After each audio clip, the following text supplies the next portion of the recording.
अस्सलाम वालेकुम दोस्तों, आज हम आपको ऐसे मुल्क की सैर करवाने जा रहे हैं जो बाकी दुनिया के ममालिक से बिल्कुल अलग है। ये मुल्क किसी भी अजूबे से कम नहीं है। यहाँ के लोगों और यहाँ की ज़मीन के बारे में कम ही लोग जानते हैं। इस कंट्री को आतिश फ़िज़ा का मुल्क भी कहा जाता है। जी हाँ, आज हम सैर करने जा रहे हैं आइसलैंड की। यहाँ के लोग दुनिया में सबसे ज़्यादा खुशहाल क्यों माने जाते हैं? ये कंट्री किस बर्र-ए-आज़म में आता है? ज़मीन का ये हिस्सा बाकी दुनिया से क्यों अलग है? बर्फ़ के पहाड़ों में उबलता हुआ पानी क्यों आता है? क्या पहाड़ भी मुख्तलिफ रंगों के हो सकते हैं? पाकिस्तान या इंडिया से कैसे जा सकते हैं? इसका कितना खर्चा आता है? ये सब कुछ जानेंगे आज की इस वीडियो में। चलें अब निकलते हैं आइसलैंड के एक शानदार सफ़र पर। इस मुल्क का ऑफिशियल नाम रिपब्लिक ऑफ आइसलैंड है। ये छोटा सा कंट्री आतिश फ़िज़ा से भरा हुआ है। यहाँ आपको 100 से ज़्यादा आतिश फ़िज़ा नज़र आएंगे, जिनमें 30 से ज़्यादा वोल्केनो आज भी एक्टिव हैं। सोचने की बात है कि क्यों इस मुल्क में ज़्यादा आतिश फ़िज़ा मौजूद हैं। ये पूरा आइसलैंड ही वोल्केनो के पत्थरों से मिलकर बना है। नाम तो इसका आइसलैंड है, लेकिन आग से भरे हुए आतिश फ़िज़ा सबसे ज़्यादा इस कंट्री में मौजूद हैं। इस कंट्री में आपको बीचेस भी ब्लैक सैंड वाले नज़र आएंगे। ये मुल्क दुनिया के सबसे कम आबादी वाले मुल्कों में आता है, जिसकी आबादी तकरीबन 3,87,000 के करीब है, जो आबादी के लिहाज से दुनिया के 178वें नंबर पर आता है। दोस्तों, क्या आप जानते हैं कि ये नेटो का मेंबर है, लेकिन ना ही इसके पास आर्मी है और ना ही नेवी और ना ही कोई एयर फोर्स मौजूद है। आइसलैंड में मैकडोनल्ड मुकम्मल तौर पर बंद हो चुका है और 2009 का बना हुआ मैकडोनल्ड का आखिरी बर्गर आपको म्यूज़ियम में पड़ा हुआ नज़र आएगा। इस मुल्क के 95% लोग शहरों में रहते हैं और 5% लोग ही गाँव में आबाद हैं। जून और जुलाई के महीने में आइसलैंड में 24 घंटे सूरज रहता है, मतलब रात होती ही नहीं। यहाँ के लोग काफ़ी पढ़े लिखे होते हैं।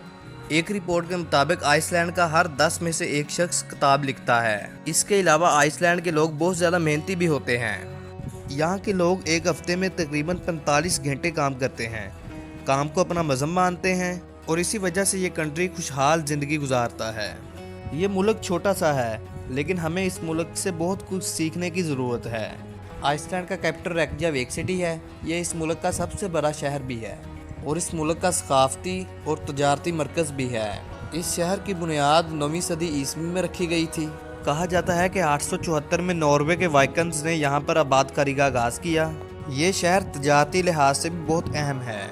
मछलियों का कारोबार आइसलैंड की मीशत का सबसे अहम हिस्सा है। इसके अलावा सियाहत, टेक्नोलॉजी और सर्विस सेक्टर के शोबे भी अहम किरदार अदा करते हैं। ये शहर बहुत ही खूबसूरत आर्किटेक्चर, कुदरती खूबसूरती और पुरस्कून फ़िज़ा का मरकज़ भी है। आइसलैंड में क्राइम ना होने के बराबर है।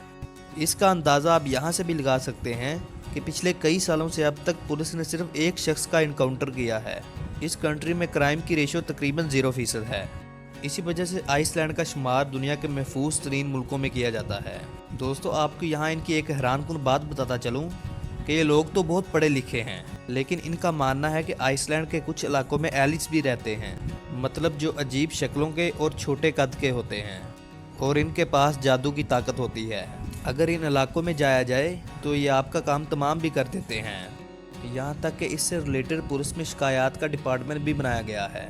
अब इस सब में कितनी सच्चाई है ये कोई नहीं जानता, लेकिन 54% आइसलैंड के लोग इस बात पर यकीन रखते हैं। आइसलैंड में बिल्डिंग आपको मुख्तलिफ रंगों की नज़र आएंगी। इस शहर में एक चर्च भी मौजूद है, जिसका आर्किटेक्चर बहुत अलग है।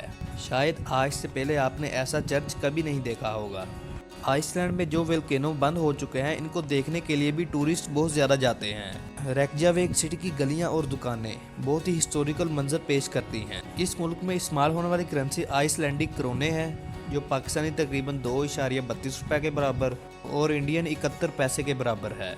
आप सोच रहे होंगे कि इसकी करेंसी तो बहुत कमज़ोर है और ये मुल्क भी सस्ता होगा, लेकिन ऐसा नहीं है। ये दुनिया के महंगे तरीन मुल्कों में आता है और महंगाई भी इस मुल्क में बहुत ज़्यादा है। इस मुल्क में ज़्यादातर टूरिस्ट गर्मियों में या सर्दियों में आते हैं। इसके अलावा नॉर्दर्न लाइट देखने भी बहुत ज़्यादा लोग आते हैं। आतिश फ़िज़ा पहाड़ और बर्फ़ के पहाड़ों में उबलते हुए पानी के चश्मों का नज़ारा देखने भी लोग बहुत ज़्यादा आते हैं। ये जज़ीरा नुमा कंट्री है जो यूरोप और अमेरिका के दरमियान में वाक़या है। इस कंट्री का कुल रकबा तकरीबन 1 लाख मरबा किलोमीटर है, जो रकबे के लिहाज से दुनिया के 106वें नंबर पर आता है।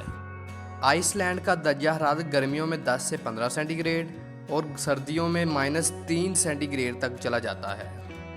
اس کنٹری میں انڈینز کی تعداد 500 سے 700 کے قریب ہے، جبکہ پاکستانیوں کی تعداد 300 سے 500 کے قریب ہے، جو زیادہ تر IT سیکٹر، ہیلتھ کیئر اور ٹیچنگ کے شعبے سے وابستہ ہیں۔ یہ دنیا کا واحد کنٹری ہے جہاں پر جنگلات موجود نہیں ہے، کیونکہ آتش فشاں نے تمام جنگلات ختم کر دیے ہیں۔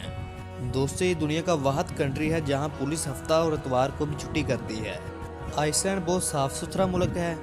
یہ اتنا صاف ہے کہ آپ کو یہاں پر کوئی بھی مچھر نہیں ملے گا۔ جی ہاں، اس کنٹری میں مچھر ہوتے ہی نہیں ہیں۔ دوستو، ڈنمارک کے بعد اس کنٹری کو سب سے زیادہ خوشحال کنٹری مانا جاتا ہے، کیونکہ یہاں کا لٹریسی ریٹ 99% ہے اور سب کے پاس نوکریاں بھی موجود ہیں۔ اس کنٹری میں بہترین یونیورسٹیز بھی موجود ہیں، جن میں university of Iceland, Reykjavik university اور Iceland university of arts موجود ہیں۔ دوستو، آپ کو یہاں پر ایک دلچسپ بات بتاتا چلوں، اگر آپ کو یہاں پر یونیورسٹی آف آئس لینڈ میں داخلہ مل جائے تو آپ بالکل مفت تعلیم حاصل کر سکتے ہیں۔ صرف $550 آپ کو سال کے جمع کروانے ہوں گے، جبکہ اس کے علاوہ باقی یونیورسٹیز میں پڑھنے کا خرچہ $11,000 سے $15,000 ہے۔ جیسا کہ پہلے آپ کو بتایا کہ یہ کنٹری کافی مہنگا ہے، اس لیے یہاں پر رہنے کا خرچہ $1,300 سے $1,800 ماہانہ ہے۔ آئس لینڈ کی یونیورسٹیز میں پڑھنے کے لیے آپ آن لائن اپلائی کر سکتے ہیں، جس کی لاسٹ ڈیٹ 1 فروری ہوتی ہے۔ دوستو، یہ کنٹری قدرتی خوبصورتی سے مالا مال ہے اور ٹورسٹ انڈسٹری بھی اس ملک کو بہت زیادہ سہارا دیتی ہے۔ 3,87,000 آبادی والے ملک میں 22 لاکھ ٹورسٹ سالانہ آتے ہیں۔ ٹورسٹ سب سے پہلے ریکجاویک سٹی میں آتے ہیں۔ دوستو، کیا آپ نے کبھی مختلف رنگوں کے پہاڑ دیکھے ہیں، جیسے کسی نے خود رنگ کیے ہوں؟ جی ہاں، آئس لینڈ میں ایسے پہاڑ بھی موجود ہیں جو مختلف رنگوں کے ہیں۔ یہ کسی بھی عجوبے سے کم نہیں ہے۔ آپ یہاں جا کر بس قدرت کا نظارہ دیکھتے رہ جائیں گے۔ اس کنٹری کا سب سے فیمس ٹور بورڈن سرکل ہے، جس میں 3 جگہوں کا آپ کو وزٹ کرایا جاتا ہے۔ یہ وزٹ آپ ایک دن میں آسانی سے کر سکتے ہیں۔ سب سے پہلے نیشنل پارک، یہ وہ جگہ ہے جہاں پر دنیا کی پہلی پارلیمنٹ بنائی گئی تھی، جو 930 میں قائم ہوئی تھی۔ اس جگہ میں زمین 2 حصوں میں تقسیم ہوتی ہے۔ سیکنڈ جیو تھرمل کا ایریا ہے۔ یہ ایریا گرم پانی کے چشموں سے بہت مشہور ہے۔ یہاں کا فیمس چشمہ جو ہر چند منٹوں بعد پانی کو آسمان کی طرف پھینکتا ہے، کیونکہ زمین کے اندر درجہ حرارت بہت زیادہ ہوتا ہے، جس کی وجہ سے پانی ابل کر 20 فٹ تک اونچا جاتا ہے۔ تیسرے نمبر پر گلفوس آبشار ہے۔ جب اس پر سورج کی کرنیں پڑتی ہیں تو یہ آبشار خوبصورت منظر پیش کرتی ہے۔ اس ملک کی ایوریج سیلری $3,000 سے $4,000 ماہانہ ہے، جس کے بعد ٹیکس کاٹے جاتے ہیں۔ IT کی سیلری $5,000 سے $7,000 ہے۔ اگر بات کی جائے ویزے کی تو یہ ایک شینجین کنٹری ہے، جس کے لیے آپ کو شینجین ویزا لینا پڑتا ہے۔ شینجین ویزا کی فیس €80 کے قریب ہے۔ پاکستان میں آئس لینڈ کی ایمبیسی موجود نہیں ہے، لیکن ڈنمارک کی ایمبیسی یہ تمام معاملات دیکھتی ہے۔ دوستو، اگر بات کی جائے خرچے کی کہ پاکستان سے آئس لینڈ جانے تک کتنا خرچہ آتا ہے، تو ایک ویک رہنے کا خرچہ 6 سے 7 لاکھ پاکستانی روپیز ہیں۔ دوستو، یہ تھی ہماری آج کی انفارمیٹیو اور دلچسپ ویڈیو۔ آپ کو ویڈیو کیسی لگی کمنٹ میں ضرور بتائیے گا، اور نئے آنے والے دوستوں سے گزارش ہے کہ چینل کو سبسکرائب اور لائک ضرور کیجیے گا۔ اگلی ویڈیو تک اللہ حافظ۔